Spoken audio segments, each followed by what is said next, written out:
Advocate స్వప్న హత్య కేసులో మొయినాబాద్ పోలీసుల దర్యాప్తు కొనసాగుతోంది. సొంత చెల్లిని అత్యంత దారుణంగా హత్య చేశాడు అన్న. అయితే ప్రధానంగా కూడా భూ వివాదం కారణంగానే ఈ హత్య జరిగినట్టుగా పోలీసులు నిర్ధారించారు.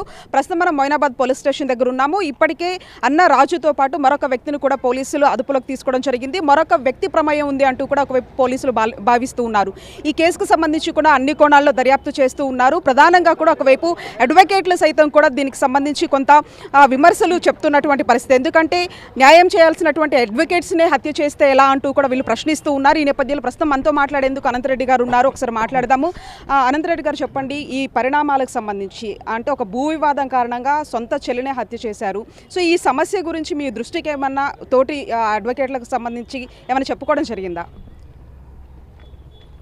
ఇది యావత్ సమాజానికి హేయమైన చర్య. ఇది ఏదైతే తోటి చెల్లెల్ని హత్య గావించడం, అదేవిధంగా ఒక మహిళా న్యాయవాద వృత్తిలో ఎమర్జ్ అయి జీవన పోరాటం సాగిస్తున్న సమయంలో ఆమెను హత్య చేయడం, ఆస్తి వివాదంలో దీన్నంతా ఫెడరేషన్ ఆఫ్ బార్ అసోసియేషన్ మేము ఖండిస్తూ ఉన్నాం.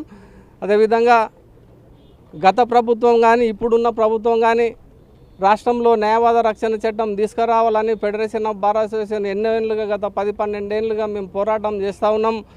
మేము ఏదైతే నిత్యము కక్షిదారుల కొరకు పాటుపడే, న్యాయం కొరకు పాటుపడే న్యాయవాదులనే ఈ విధంగా నడి రోడ్డు మీద హత్యలు జరుగుతూ ఉంటే రాష్ట్ర ప్రభుత్వాలకు నిమ్మకు నీరెత్తిన విధంగా ప్రయత్నం వాళ్ళ నిర్లక్ష్యంగా వ్యవహరిస్తున్నారు. కాబట్టి అదేవిధంగా గతంలో వామన్రావు దంపతులని, భార్యాభర్తలు ఇద్దరినీ కూడా నడి రోడ్డు మీద గుంజి చంపినా కూడా అసలైన నిందితులని అప్పుడున్న రాష్ట్ర ప్రభుత్వము అరెస్టు చేయకపోవడము, అదే అంతకులకు వత్తాసు పోవడం జరిగింది.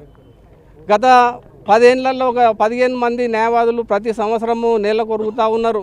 వీళ్ళంతా కూడా లక్ష్యం ఒకటే, వారి దగ్గర వచ్చిన కక్షిదారులకు న్యాయం చేయాలనే సంకల్పంతో ఏ న్యాయవాదైనా పనిచేస్తాడు. కాబట్టి మేమందరం అడుగుతూ ఉన్నాం గత కొంతకాలంగా రాష్ట్రంలో న్యాయవాద రక్షణ చట్టం తీసుకురావాలి.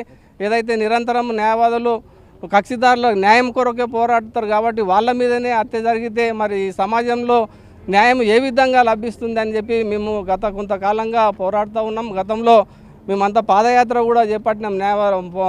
న్యాయవాద రక్షణ చట్టం తీసుకురావాలని చెప్పి ఎన్నో రకాలుగా మేము విజ్ఞప్తి చేస్తూ ఉన్నా కూడా రాష్ట్ర ప్రభుత్వం నిర్లక్ష్యం చేస్తూ ఉన్నది. ఈరోజు ఈ స్వప్న హత్య విషయం భవిష్యత్తులో ఇంకొక హత్య కాకూడదు ఉండాలంటే న్యాయవాదులు, రాష్ట్రంలో ఉన్న న్యాయవాదులు అన్ని బార్ అసోసియేషన్లు కూడా ఏకీకృతమై మన లక్ష్యం 41 ఏదైతే మన లక్ష్యం న్యాయవాద రక్షణ చట్టం ఉందో దాన్ని ఇంప్లిమెంటేషన్ చేసే విధంగా పోరాడతాం.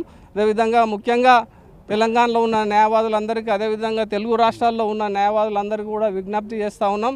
రేపు కోర్టులన్నీ వర్క్ అబ్స్ట్రెయిన్ చేసి ఎక్కడికెక్కడ ఎస్పీ ఆఫీసులన్నీ నిర్బంధించాల్సిందిగా, అదేవిధంగా దిగ్బంధం చేయాల్సిందిగా ఎస్పీ ఆఫీసులను, అదేవిధంగా ట్విన్ సిటీస్లో ఉన్న న్యాయవాదులందరూ కూడా డీజీపీ ఆఫీస్ని దిగ్బంధం చేయాల్సిందిగా, మళ్ళీ ఫెడరేషన్ పిలుపు వచ్చే వరకు కూడా మనం అందరం కూడా ఉద్యమ కార్యాచరణలో ఉండాలని యావత్తు రాష్ట్ర న్యాయవాదులకు విజ్ఞప్తి చేస్తూ ఉన్నాం.